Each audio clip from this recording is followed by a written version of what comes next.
an important milestone for nuclear security and nonproliferation and for U.S.-Russia relations. It fulfills our common objective to negotiate a new strategic arms reduction treaty. While the New START treaty is an important first step forward, it is just one step on a longer journey. As I said last year in Prague, this treaty will set the stage for further cuts. And going forward, we hope to pursue discussions with Russia on reducing both our strategic and tactical weapons, including non-deployed weapons.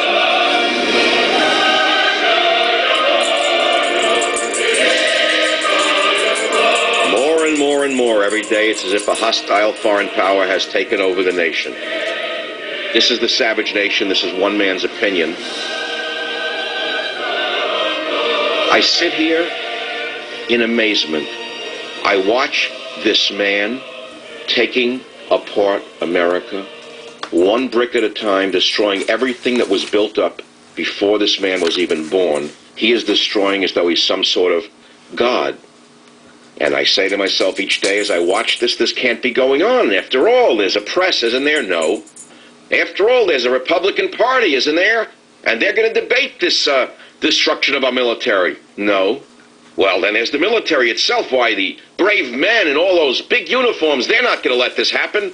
Why, the defense secretary and the generals and the admirals and the Air Force, they wouldn't let this man do this to us. I say to myself, but he's doing it. Obama the destroyer.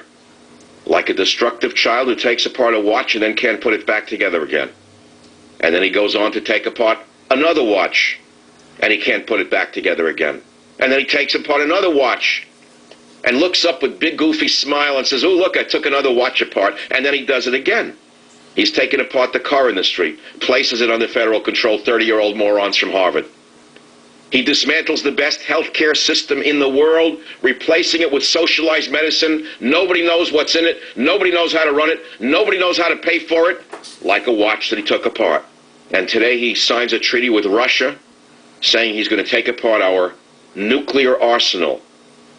And this treaty is the work of the mentally disordered left. And it will mean a 30% reduction in our nuclear arsenal, and also a steep reduction in our submarine fleet and our strategic bombers. That's on top of the fact that Obama has already slashed the defense budget and stopped a comprehensive missile defense system for our allies in Europe. Now, in the name of diplomacy, Obama, the destroyer, wants to destroy our nuclear capability just when Iran and North Korea are building their own. Obama claims this treaty will coax Iran into discontinuing its nuclear program. That's totally nuts. The Hitler of Iran wants these weapons to intimidate the United States and destroy Israel. This meaningless piece of paper will not stop the Hitler of Iran. And what about our friends in Russia? Anyone who thinks they'll keep their word is nuts. Russia has a long history of reneging on agreements, including nuclear agreements. It's impossible to verify how many they've destroyed. And they've already said that they can pull out of the agreement at any time, but Obama signed it anyway. Furthermore, both Russia and China are in the process of modernizing their nukes. Most of Russia's nuclear arsenal is aging and outdated. Do you understand that? And they have to spend a fortune to update their nuclear arsenal. And if we continued as we are and didn't agree to take our nukes apart, Russia would fade as a nuclear power. This agreement actually helps Russia, because now they don't have to upgrade their missiles. We're going to reduce our capability to equal theirs. How much of our own arsenal is outdated? Obama doesn't know, and he isn't saying. Obama did say today that the spread of nuclear weapons to more states is an unacceptable risk to global security. And yet this insane treaty increases that risk. Obama said today also that while the treaty was a good first step forward, it's the first in a long way forward. The first only. The first step. He said it will set the stage for further cuts. Further cuts? Obama doesn't just want to reduce our arsenal. He wants to eliminate it completely. He has said so. He is our destroyer-in-chief. And the one remaining chance to end his agenda of appeasement and destruction is in the U.S. Senate, which must ratify the treaty by a two-thirds majority. Not by 51 votes, but 67% of the Senate has to go along with this. Obama could be stopped in the Senate. But I ask you, where is the Republican opposition? Where is the Republican opposition? Each day, more and more to me, it's as if a hostile foreign power has taken over the United States of America. And this is, of course, is one man's opinion. But since we have no loyal opposition, we have only disloyal opposition, Since we have a disloyal Democrat Party, disloyal to the Constitution, disloyal to the people, disloyal to the principle of reality, what is the opposition the Republican Party worth if it won't even speak out on an issue so important as national security? I used to meet people all the time who said to me, well, I'm a social liberal, meaning they, but they are fiscal conservatives. I heard this over and over again through the 80s and 90s. People would say to me, they're social conservatives, but they're social liberals, socially liberal, but they are fiscal conservatives, they would say.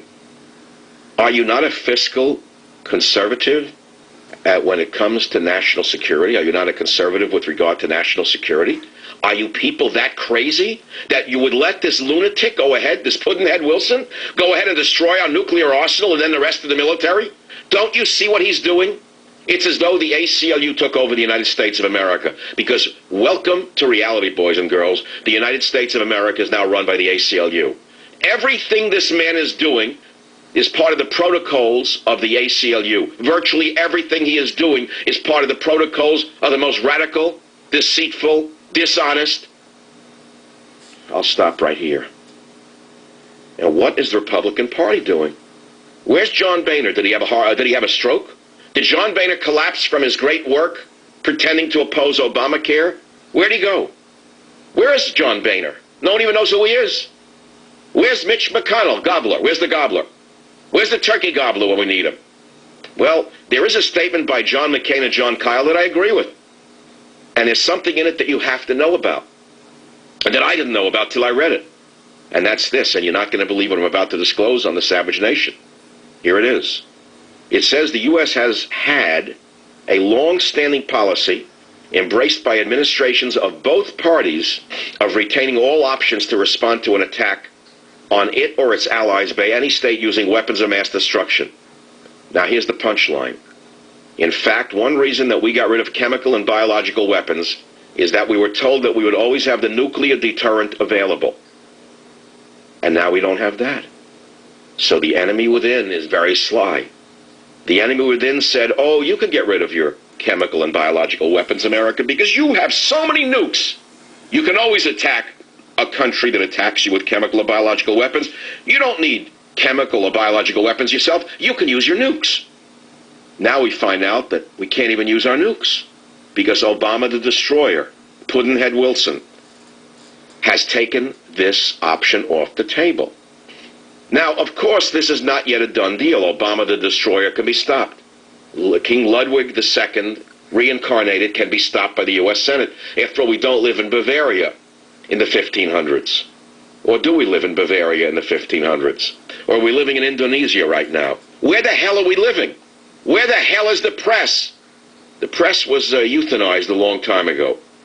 The press was euthanized a long time ago. There is no press. There is now a fifth column, not a fourth estate. So, where is the Republican opposition? Well, you just heard me quote from McCain and Kyle, God bless them. But you didn't read it anywhere, did you? You didn't read that anywhere? Did you see it anywhere? Oh, no, you're hearing about Tiger Woods and his father's speech on a stupid ad. Or that soccer player with a broken tendon, whatever his name is, married to this skinny woman, Posh, wants to have sex 5 times a day and it's worn him out. It's not why he broke his tendon, apparently, but apparently he can't keep up with Posh, who needs another child and wants a daughter, so she's clocked him 5 times a day.